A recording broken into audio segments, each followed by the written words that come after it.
Soleil et chair fait partie avec Sensation et Ophélie des 3 poèmes envoyés à Théodore de Banville, son cher maître. Il écrit « Vous me rendriez fou de joie et d'espérance si vous vouliez, cher maître, faire à la pièce Credo in unam une petite place entre les Parnassiens ». On peut donc voir qu'ici, c'est un poème qui s'inscrit dans une entreprise de séduction.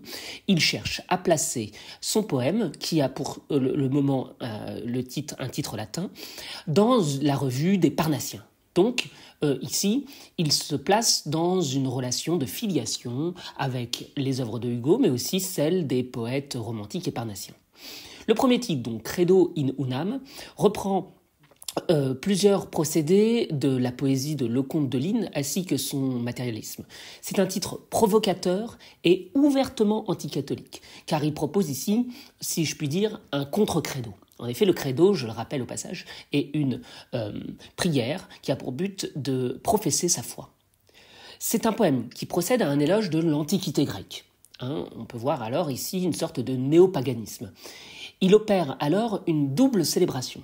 Tout d'abord celle de la déesse de Vénus, qu'il revendique avec elle une certaine vision de la beauté, et puis aussi une célébration de la liberté.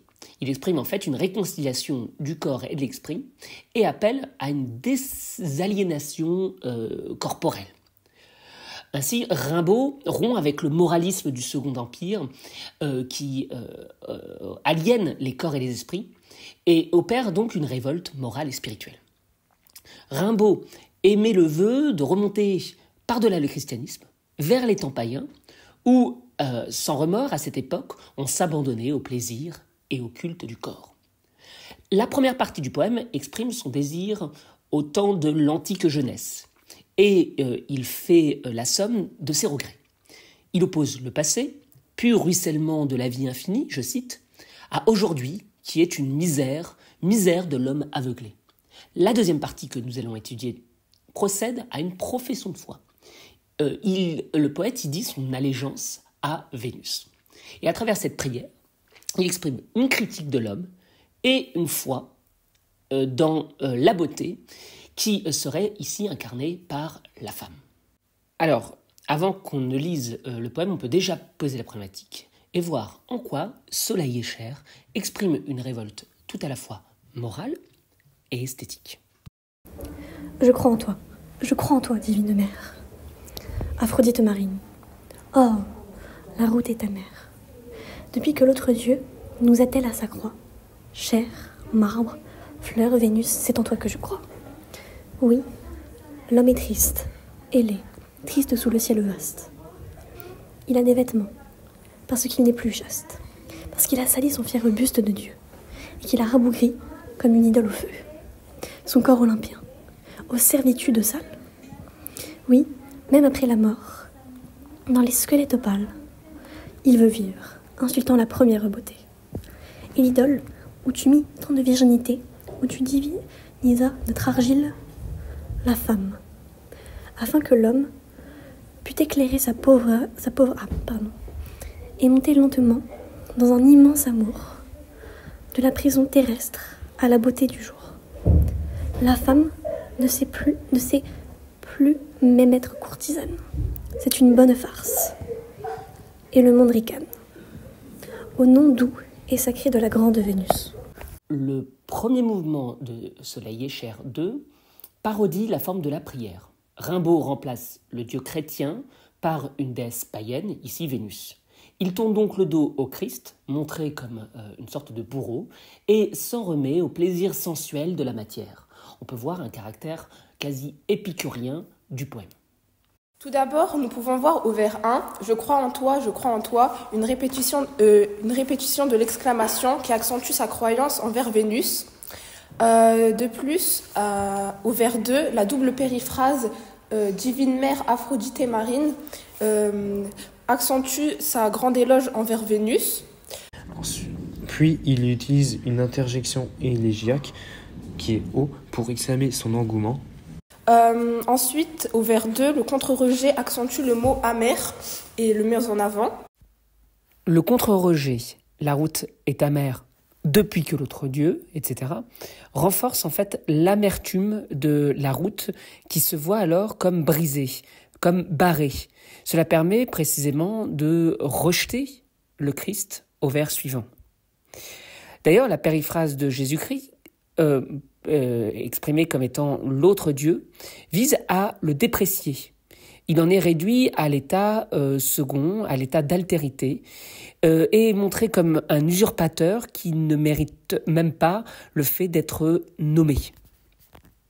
On retrouve des métaphores dépréciatives comme la route est amère et attelle pour comparer Jésus-Christ à une bête, car attelé, ça veut dire attaché à une bête. On va dire autrement, la voie du christianisme apparaît comme une erreur et une servitude aux yeux de Rimbaud. L'humanité a pris une mauvaise voie en s'enfermant dans les mensonges de la religion, d'où la volonté de revenir aux vérités du mythe. L'accumulation de noms, chair, marbre, fleur, Vénus, qui évoquent des sens différents, c'est-à-dire le toucher avec la chair et le marbre, l'odorat avec la fleur. Cette accumulation donc associe la femme et la nature. Elle partage un rapport commun à la matière et à l'éveil des sens. D'ailleurs, les majuscules permettent de diviniser chacun des termes selon un rapport d'équivalence.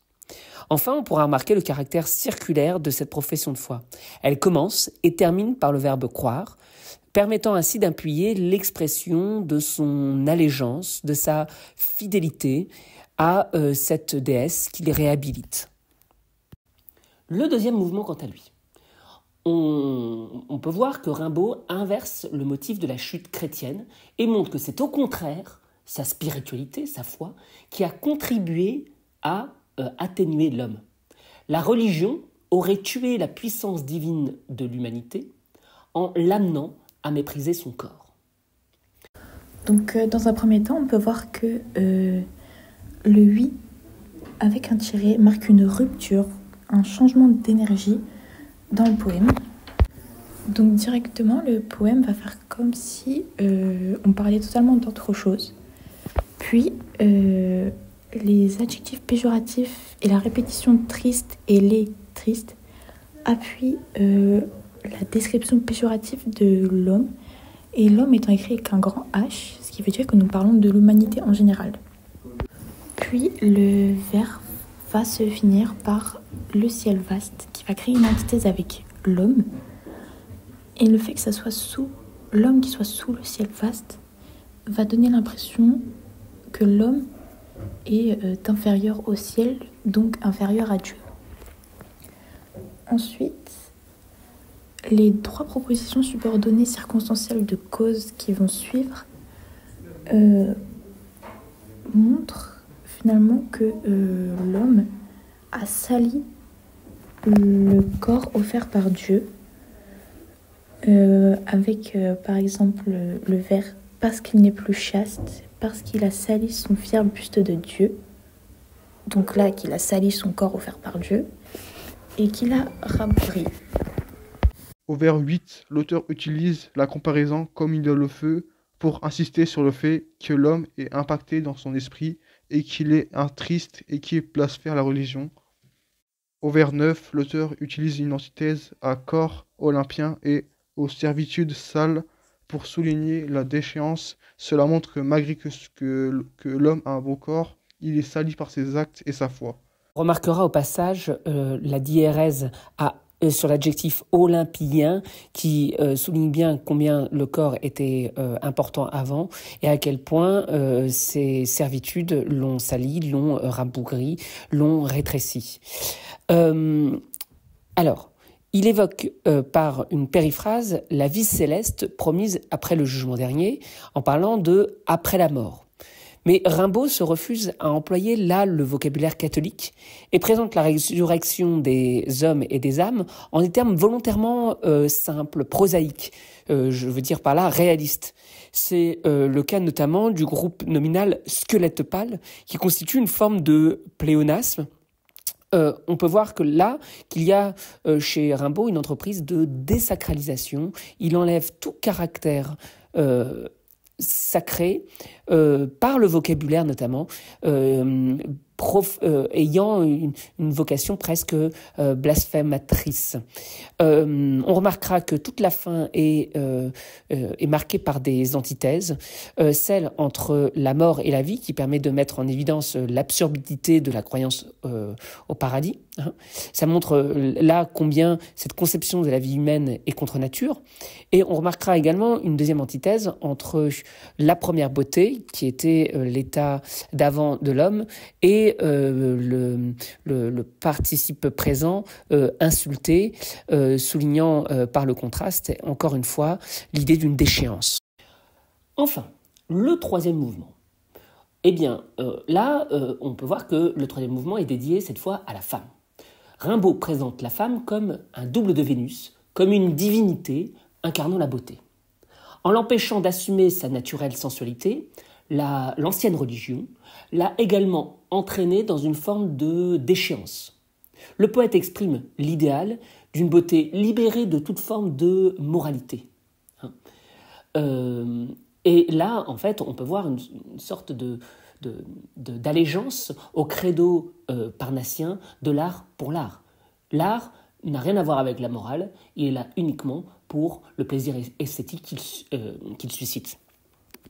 Qui est Vénus. Tout d'abord, on peut relever une périphrase élogieuse.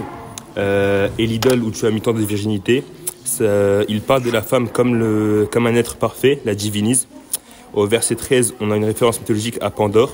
Il compare la femme à la première femme façonnée d'argile dans la mythologie grecque. Ensuite, dans le vers 14, nous avons une proposition circonstancielle de but. Le poète attribue donc deux pouvoirs à la femme. Tout d'abord, elle est là pour guider l'humanité, c'est la métaphore de la lumière, avec éclairer sa pauvre âme. Et deuxième fonction, elle est là pour le libérer donc en le menant vers la beauté, c'est ce qui est dit avec la deuxième partie, et monter lentement dans un immense amour de la prison terrestre et la beauté du jour. Ainsi donc, la femme aurait pour but de libérer l'homme de sa prison pour atteindre une beauté qui serait une beauté supérieure. Au vers 17, nous pouvons voir une négation partielle qui montre que la femme n'est plus comme avant et ne sait plus utiliser son charme. De plus, nous pouvons constater un double sens de courtisane.